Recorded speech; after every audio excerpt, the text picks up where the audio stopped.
আসসালামু আলাইকুম ওয়া রাহমাতুল্লাহি ওয়া বারাকাতুহু। আপনারা সবাই কেমন আছেন? আশা করি ভালো আছেন এবং ভালো থাকেন, সুস্থ থাকেন, সেই দোয়াই করি, কামনা করি, আল্লাহর কাছে সেই প্রার্থনাই করি। আজকে গতদিন পরশুদিন আমার এক ছোট ভাই একটা কথা বলছিল, আজকে মনে হলো। সে বলছিল যে ভাই, যখন 3 তারিখ 4 তারিখে কয়েকটা মানুষের লক্ষণ দেখে আমি বলছিলাম যে মনে হয় যে শেখ হাসিনা থাকতে পারবে না।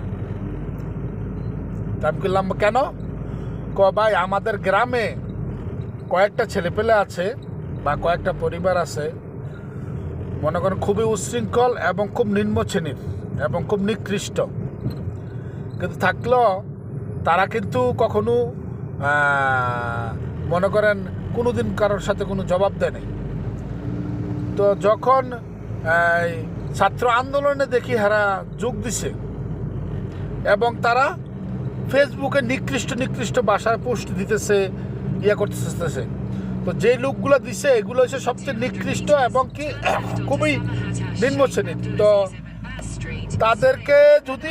তাদেরকে যদি মনে করেন আপনি তাদের পরিবারকে যদি আইনাসের আপনি দর্শন করেন বা আপনি মনে করেন যে আপনি র্যাপ করবেন, তাও কখনো জব দিবে না, চুপ করে যাবে, কোনোদিন প্রতিবাদ করার মতন করবে না।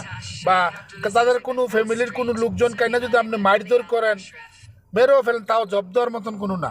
মানে এত অসহায়, বা আর হসপিটালে নেব 500 টাকা খরচ করে চিকিৎসা করবো, এরকম ক্ষমতা নেই, কখনো কোনো দিন নাই। এত মানে লোকগুলা, এইসব ধরনের যে লোকগুলা, এগুলা যে বিশ্রী ভাষায় ফেসবুক স্ট্যাটাস দিছে, কমেন্ট করছে, বা আপনার ওই যে ছাত্র আন্দোলনের সাথে যোগ দেওয়া ঠিক আছে, কিন্তু এত বিশ্রী ফেসবুক ভাষায় বা সোশ্যাল মিডিয়া এত বিশ্রী ভাষা ব্যবহার করছে, ভাষা প্রকাশ করবে, তখন আমি মনে করছি শেখ হাসিনা আর থাকতে পারবে না। কারণ ওদের মতন লোক যদি রাস্তায় নেমে যায় তাহলে তো আর থাকা সম্ভব না। কারণ যে লোক তাদের পরিবারের সদস্যকে নিয়ে যদি আপনি মনে করেন যে একবারে জঘন্যতম কাজও করেন, তাও জব দেওয়ার মতন না, জব দিবে না। তো এইটা মনে করেন যে আপনার এই জিনিসটা করছে, ঠিক আছে। তো এখন বোঝেন যে আসলে সত্যি কথা, যারা রাজনীতি করে যে কোনো দলেরই অনেক সিনিয়র বা ত্যাগ স্বীকার করে অনেক বছর ধরে থাকে, হ্যাঁ, বা রাজনীতিতে সংযুক্ত থাকে, তারা কিন্তু কখনো আপনার সাথে খারাপ বিহেভ করবে না, যে কোনো লোক, বা খারাপ হবে না। এই কিছু নিম্ন শ্রেণীর ছেলেরাই কিন্তু সমাজে উচ্ছৃঙ্খলার সৃষ্টি করে, বিশৃঙ্খলার সৃষ্টি করে, পেশাশেষের সৃষ্টি করে, গ্রামের ভিতরে একটা বিশৃঙ্খলা করে। এরকম ক্লাসের লোকগুলা নতুন যারা আসে, এরকম এই সব অবস্থা। তো ইনশাআল্লাহ সবাই ভালো থাকবেন, সুস্থ থাকবেন। জয় বাংলা, জয় বঙ্গবন্ধু, জয় হোক মেহনতি মানুষ।